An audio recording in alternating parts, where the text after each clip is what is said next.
Who says you have to buy an electric car in 2025?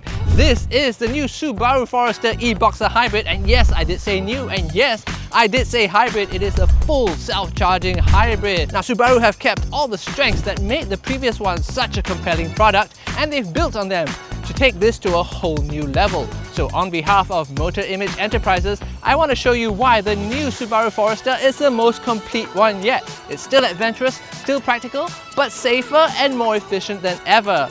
Oh, and if you stay towards the end, I'm going to show you what happens when you fall asleep behind the wheel.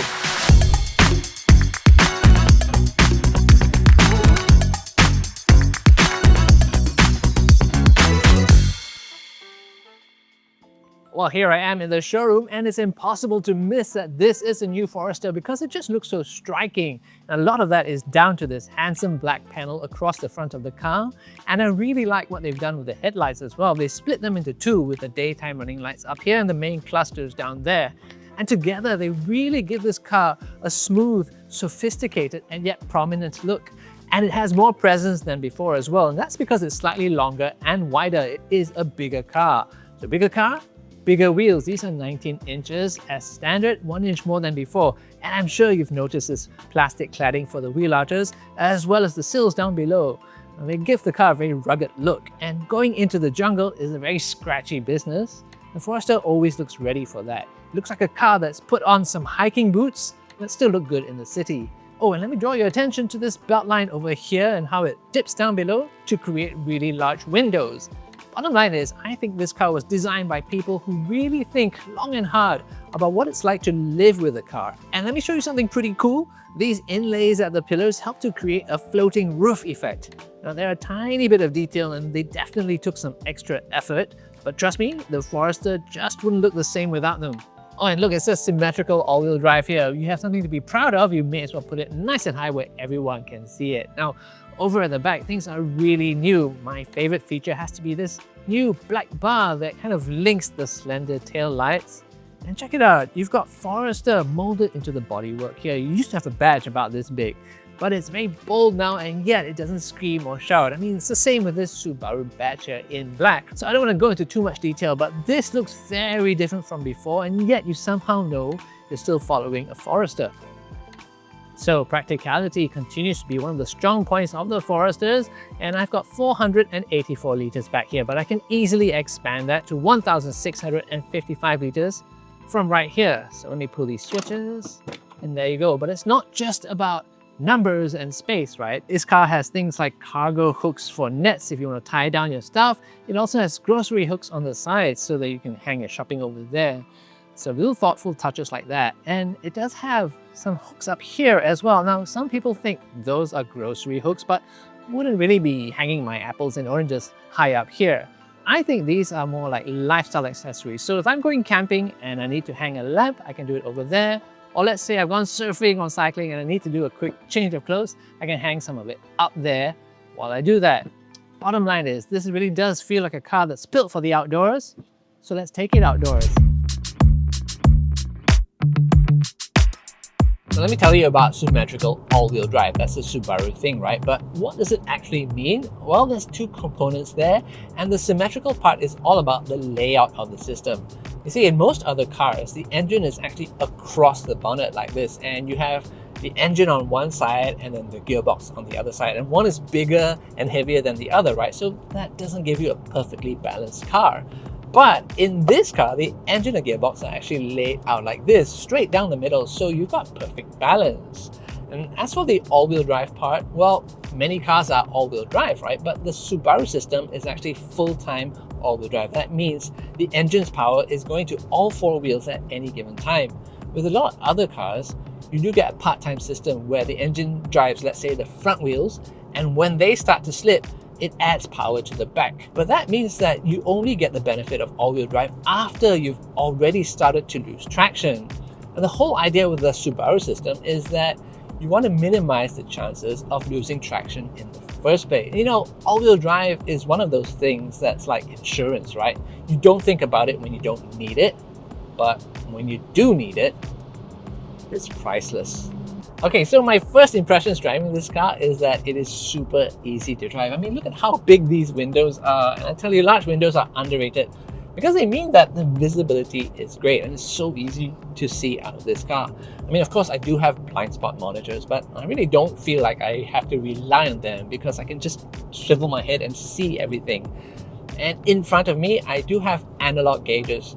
Now, I know that people think analog instruments are old-fashioned, but they work very well. I mean, it's easy for me to see exactly how fast I'm going. And on the left, instead of a rev counter, this is a hybrid car, so I have something like a power gauge. So there's a needle that tells me if I'm using a lot of power, or if I'm charging the battery, or when I'm driving in an economical way. So if I pay attention to that, it makes it easy for me to save fuel. At the end of the day, I think this car is all about ease of operation. So, you know, I think that life in general is hard enough, right? So why not make your life easier and get a Forester? Oh yeah, okay, in terms of performance, this is noticeably punchier than before. 0 to 100 takes 9.4 seconds in this car, and the acceleration is kind of delivered in a very smooth and linear way. But I also have driving modes on the steering wheel at my disposal. So I have the Subaru Intelligent driving modes. I've got S for a more sporty and responsive acceleration, and I've got I for everything else. But overall, this car is more about efficiency. So with a bit of skillful driving, you should be able to get 5.9 liters per 100 kilometers from this car. And when you combine that with the 63-liter tank, that means you should, in theory, be able to cover around 1,067 kilometers on a single tank. And that's like 1,000 kilometers more than most children can sit quietly in the back. Okay, so let me tell you about EDSS, or Emergency Driving Stop System. So, you know, sometimes we drive when we're a bit drowsy. We shouldn't do it, but modern life is just like that. Maybe you've had a long night, or maybe you've been watching too many of my videos and now you're damn sleepy, but you still have to get home. Well, this system can save your bacon whenever that situation comes up. So let me show you what I mean. See how we get on. Okay, so I'm gonna get up to speed and set the cruise control to keep going, and obviously I won't really be asleep. I'll just be using my finest acting skills to trick the car into thinking that I'm in dreamland. So in an Oscar-worthy performance, my eyes are off the road and my hands are off the wheel. At this point, the car is trying to get me to pay attention, so it sends out some audio and visual warnings.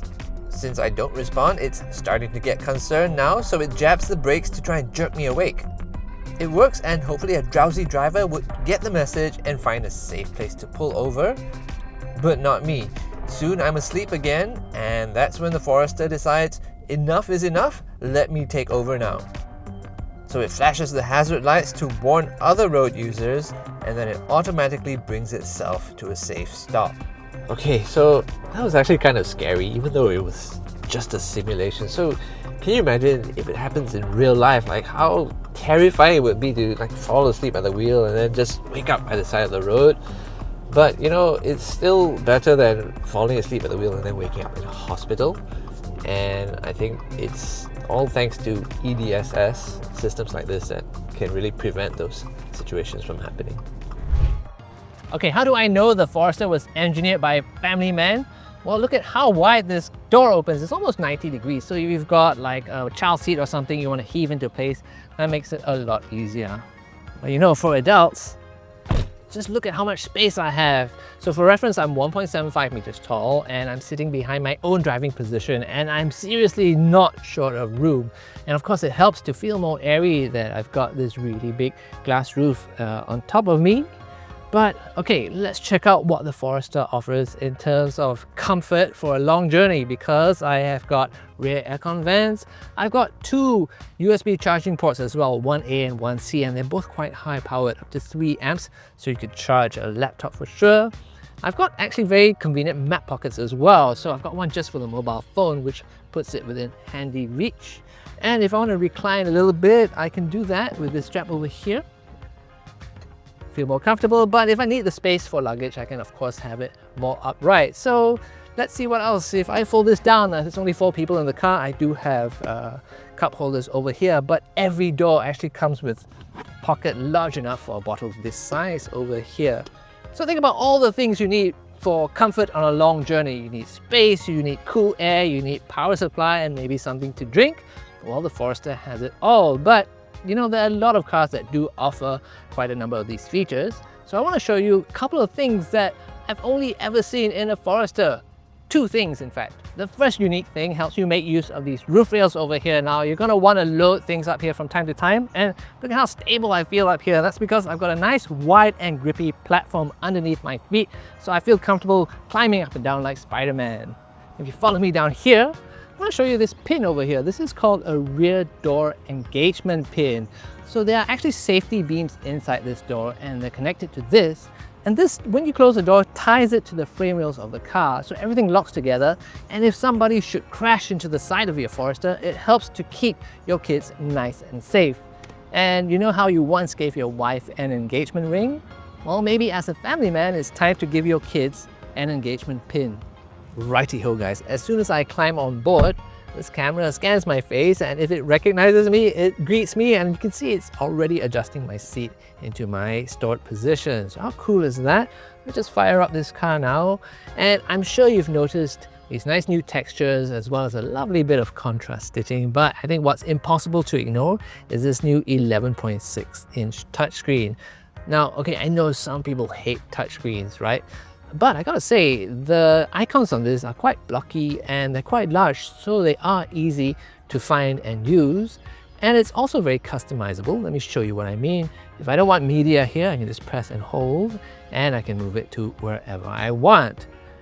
You can also see that the touchscreen is kind of separated into zones, and up here are kind of driver info, which is also customizable. So I can have the X mode system, or I can change what I want up here. So let's say I don't want a calendar, I want another water temperature thing.